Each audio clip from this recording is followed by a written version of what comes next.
Sasa tarehe 28 tunazindua Tanzania Cooperative Bank.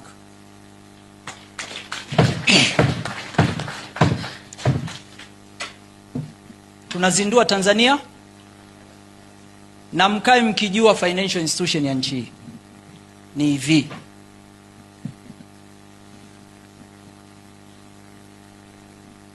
Kwanza, Agitif atakuwa na window ndani ya Tanzania Cooperative Bank.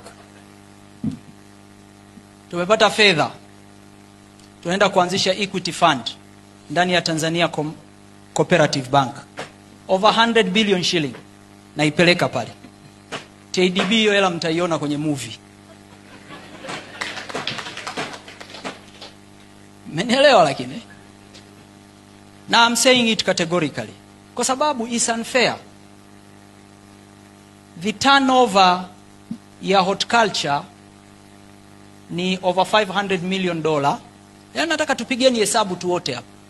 $500 million.